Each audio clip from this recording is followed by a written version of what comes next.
On this episode of Redlit, a coworker was eating people's lunches, so I poisoned them and got them fired.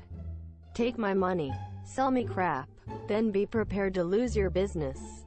Gilderoy Lockhart. A coworker was eating people's lunches, so I poisoned them and got them fired.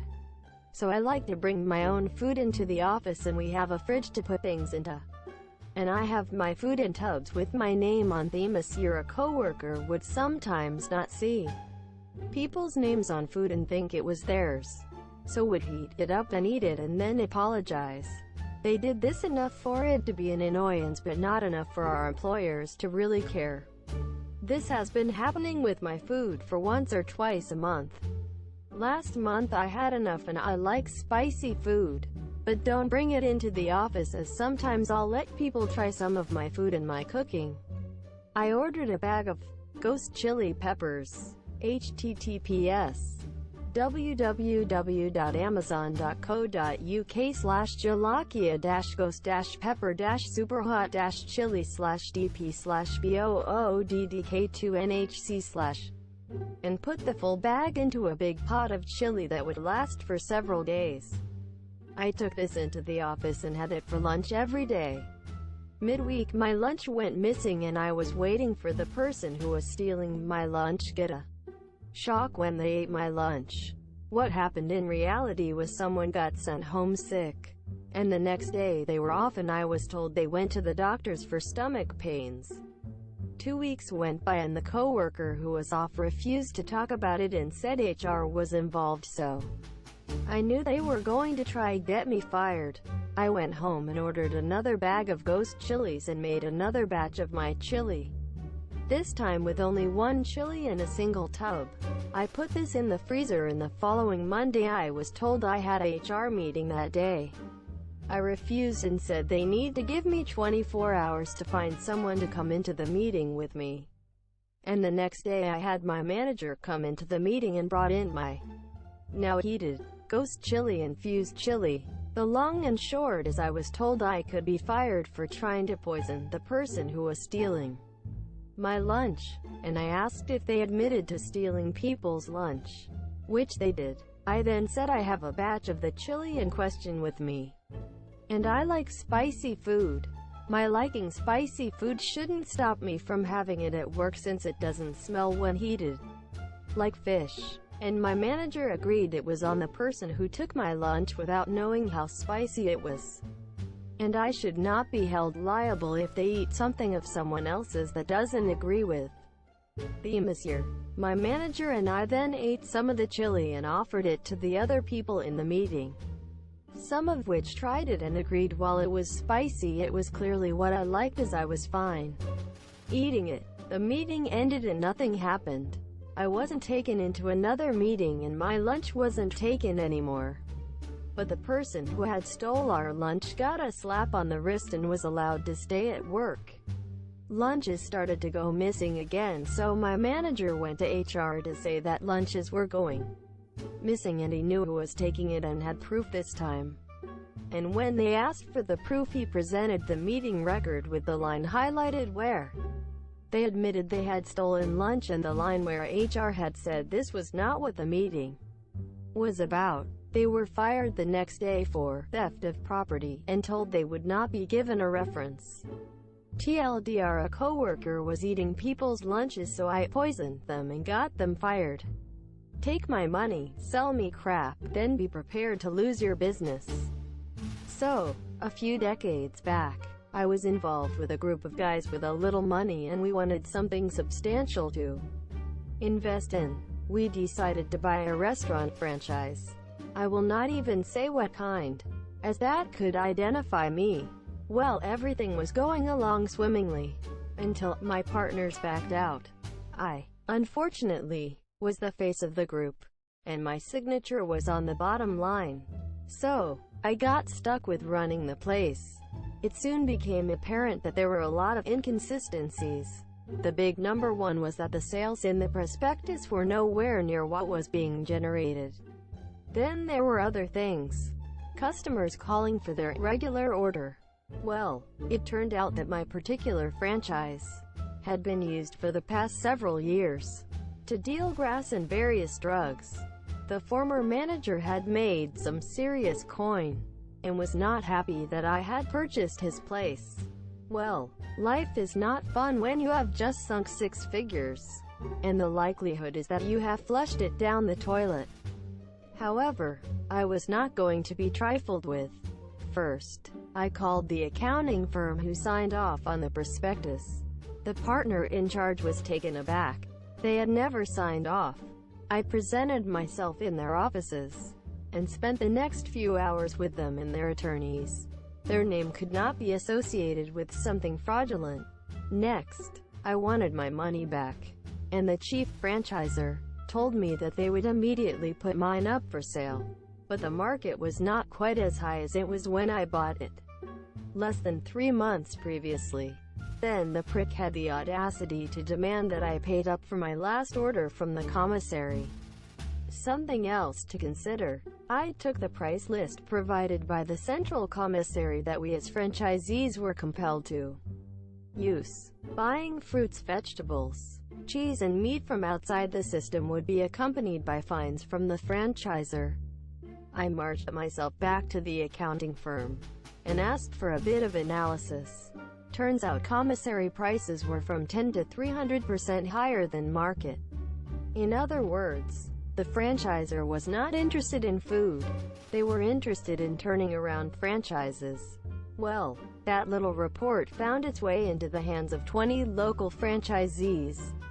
Suddenly, the central commissary was not being used. The district manager starts showing up writing fines. Turns out the district manager is the guy who is supplying the manager of my franchise. I have him on discarded VHS security tapes selling.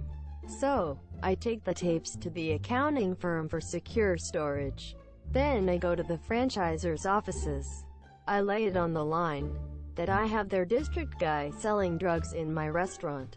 They laugh at me, until I tell them that I am the one who supplied the report to the rest of their franchisees.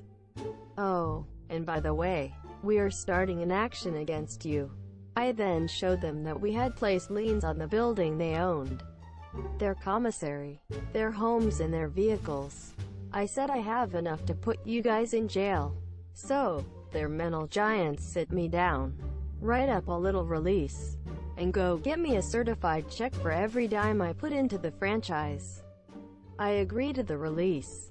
However, they do not realize that the gouging and the evidence is still in the hands of others. All they succeeded in doing was to get me off the list of owners suing Monsieur. Well, the case came to court, and who do you think was on the stand giving a complete rundown? One of them stood up in court and said, "Didn't we pay you to shut up? No, you refunded me the money you stole." Now they had 19 other guys taking them apart. I heard one of the franchiers cried when they took his Porsche. His wife left his soon thereafter. Gilderoy Lockhart. So my husband said I should post this here. I've kept it secret for over a decade and he felt it might do me good to air my past a bit after watching r/on YouTube. So here it goes. In my early 20s, I met a guy, let's call him Gilderoy, through online dating that I had previously known in high school. He was kinda cute, appeared to be a sweet and kind romantic, and took me to a nice restaurant. After a couple of dates, we started getting serious, and that's when the 6 months of relationship hell began. Gilderoy was a narcissistic asshole, and I was sadly too blind and desperate to see it. From the start he was a compulsive liar, lying about everything under the sun, and claiming accomplishments that weren't his own. Over 6 months he would constantly accuse me of cheating with platonic friends even though I wasn't. I was a tomboy. He also wouldn't allow me to be friends with any of my guy friends. Pushed me away from my friends and family by constantly manipulating everything they said to make me not trust them, and demanded complete obedience from me even if I didn't want to comply. This led to Gilderoy making me buy him everything from groceries and cigarettes to CDs and over-the-counter meds for him to get high off of, racking up a $4,000 bill on my credit card, as well as driving him anywhere he needed to go. He didn't have a car, including to court dates, drug deals, being picked up from jail, and once to a psychological evaluation. He was diagnosed with paranoid personality disorder but refused to take meds or seek treatment, because he thought I was constantly cheating on him. He also convinced me the only way to win back his trust was to allow him access to my phone history and texts, my email accounts, and all social media accounts so he could always keep tabs on my honesty, though he still constantly accused me of lying. Our love life was far worse. I made Gilderoy use condoms, but one night he slipped it off and ejaculated inside of me. I was paranoid of STDs and was freaking out, but he convinced me he was clean and everything was fine and told me I should just stop being crazy and paranoid. The next time we went to have sex, I asked for him to use a condom, but he said he didn't need to cause we didn't last time.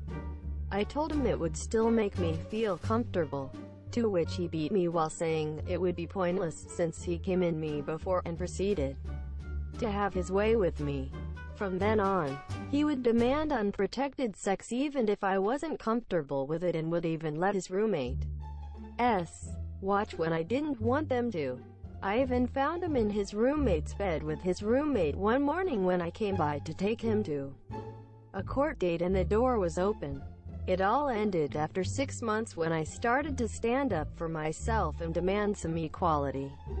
I confronted Gilderoy one night and told him that if he could have access to my social media, emails, and text messages, I should be allowed access to his. He thought about it for a while and slowly agreed, telling me he would give me the passwords in the morning. 3 days later he finally gave me the passwords and I looked throughout his emails, most of which had months of emails deleted. But I did find some emails proving he was cheating on me with several different women within the first couple months of our relationship. He couldn't remember when we started dating, and one of the women had even vandalized my car. I used this as grounds to end our relationship permanently and hightailed it out of there. The aftermath didn't get any better. I found out about another woman that he was cheating on me with at the time of the breakup, who was a decade older than him with children. Let's call her Regina. I took the time to write Regina a warning email and listed signs and red flags to look out for, to which she blowed me off saying they were deeply in love. He would never do that, and that I was just jealous. I also found out that he had an STI, and after talking to his friends, I found out that he knew about it 3 years prior to me and never got treatment for it. I got tested and took the antibiotic till I was clean. The revenge. Around a week or so after the breakup, Gilderoy started bragging on Facebook that he had accepted a job offer that paid in the nicer part of 5 digits, especially for someone in their early 20s. I remembered I still had his login info to his email, so I logged into his email from a random computer and simply wrote his new boss an email explaining he respectfully found a better position elsewhere and that he would have to decline the position. His new boss replied giving thanks for the notice, and I promptly deleted the emails. Gilderoy showed up for work on his first day to being told he was replaced. After that he proceeded to try and embezzle several thousands of dollars out of my parents through threats of lawsuits, to which he failed cause I was over 18 at the time and not the legal responsibility of my parents. Plus their lawyers found his long list of criminal history that would cause any judge to throw out his case. Since then, Gilderoy has stalked me for over a decade. He will occasionally try to get in touch through texts, emails, or phone calls. Once he emailed me a couple days after I got married to tell me he got married to Regina that day. Oddly enough, Regina had gotten in touch with me after Gilderoy sent the email to ask more about the signs I had warned her about, cause she found out Gilderoy was doing drugs around her kid and was beating her too. I told her to take an STD test and leave him his year. I also found out that while Gilderoy dated a friend of mine in high school, He tried to choke her to death after she caught him cheating, and she savagely bit a hole out of his arm till he let go. The last time I saw Gilderoy, I ran into him the week before my dog died of cancer. The encounter freaked me out so bad due to the distraught emotional state I was already in. So I confided in my friends about it. Some of them did some digging. He is currently miserable living with his grandmother. His wife divorced him.